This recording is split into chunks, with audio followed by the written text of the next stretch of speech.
Salut. Salut. Alors, quoi de neuf? Quoi de neuf? Eh bien écoute, en ce moment je teste un service qui s'appelle Julidesk.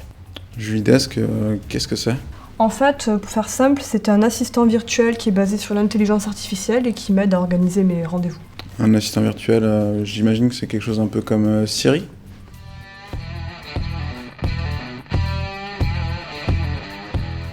Tout est une question de responsabilité. Quand vous utilisez Julidesk, vous pouvez déléguer une tâche de A à Z. Vous lui déléguez une vraie responsabilité. A l'inverse, quand vous utilisez Siri, vous utilisez un système par commande vocale. Vous lui dictez une commande et Siri s'exécute en fonction. Prenons un parallèle avec une voiture. Avoir Siri, c'est un peu comme avoir une voiture par commande vocale. Vous lui dites « tourne à gauche », elle tourne à gauche. Vous lui dites « tourne à droite », elle tourne à droite. Finalement, c'est toujours vous qui conduisez, mais la conduite change un peu. Avoir Julidesk, c'est un peu comme avoir une voiture autonome. Vous lui dites que vous voulez aller d'un point A à un point B, et c'est la voiture qui décide comment vous y conduire. Vous ne conduisez plus. C'est ce niveau de responsabilité plus élevé qui différencie Julidesk d'un système comme Siri. Vous parlez de quoi? On parle de Julidesk, l'assistant virtuel de Margot. Ah, t'as un robot? Parce que j'ai vu Pepper l'autre jour, et franchement, il est stylé. Hein.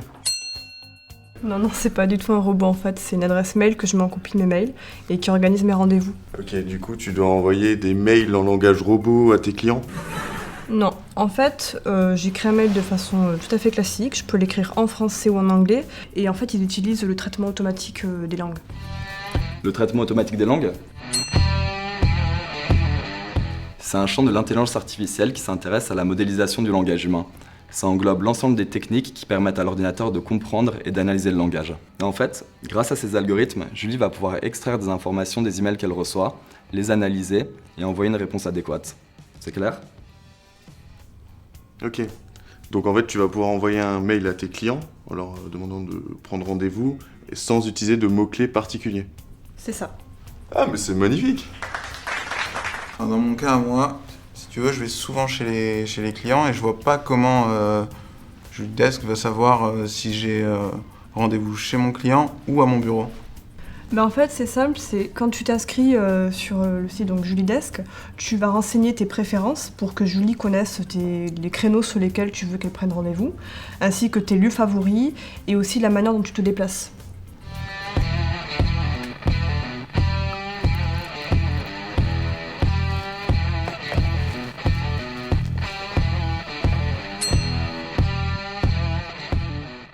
Pour que Julie organise vos rendez-vous comme vous l'auriez fait vous-même, au moment de votre inscription, on vous demande de partager vos préférences en matière de rendez-vous, leur durée, vos informations de contact, etc.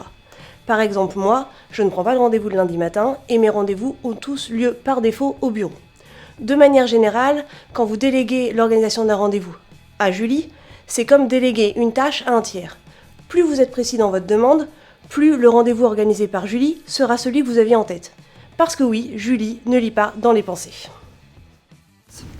Mais du coup, t'as pas peur que ça mette un peu le bazar dans ton agenda, dans tes rendez-vous?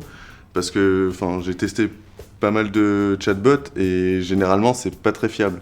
C'est pas un chatbot comme tu peux avoir sur Messenger. Et puis en plus, eux, ils sont supervisés par des humains. Ce qui veut dire que ça te garantit vraiment une qualité au niveau du service. Attends, supervision humaine. Du coup, elle est où l'intelligence artificielle là-dedans?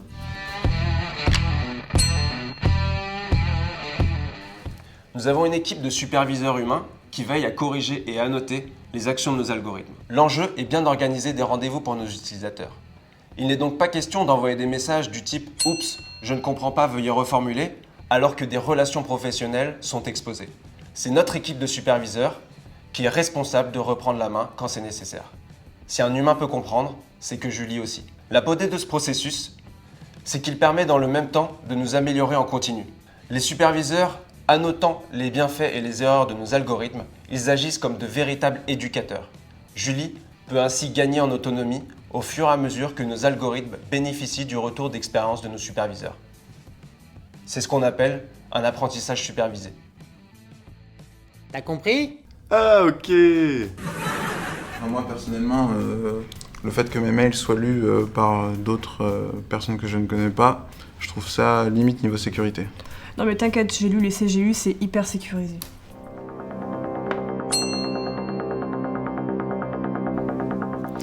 Ne vous inquiétez pas, nous avons des politiques de confidentialité très strictes. L'ensemble des données nécessaires à la gestion de vos rendez-vous, c'est-à-dire les emails que vous envoyez au service et vos données d'agenda, ne sont accessibles que depuis nos locaux et depuis des ordinateurs et des applications dédiées. Nous n'avons en aucun cas accès ni à vos emails, qu'ils soient professionnels ou personnels, ni à vos contacts. Il est aussi important de noter que la totalité des informations que nous stockons est stockée de manière chiffrée. Nous hébergeons nos données en France, notre infrastructure et nos procédures respectent les principes de la GDPR et bientôt de la norme ISO 27001. De toute façon, je veille au grain.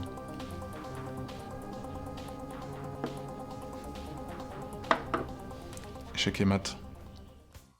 On s'inscrit comment? Attends, je vais te parrainer. Yes. Avec le programme de parrainage de Julie Desk, c'est Noël toute l'année. Plus vous recommandez Julie, plus vous recevez de cadeaux. Par exemple, cet autocollant à coller fièrement sur votre ordinateur, ou encore ces chocolats Julie Desk à déguster sans modération. Délicieux.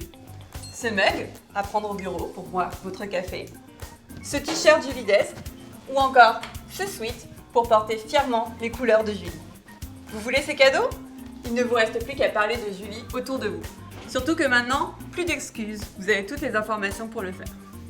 Et quant à nous, eh bien, il ne nous reste plus qu'à vous souhaiter une bonne année!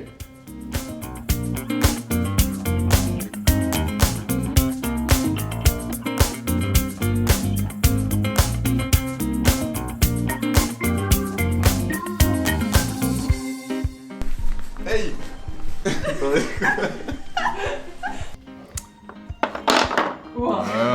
Mais je vois rien.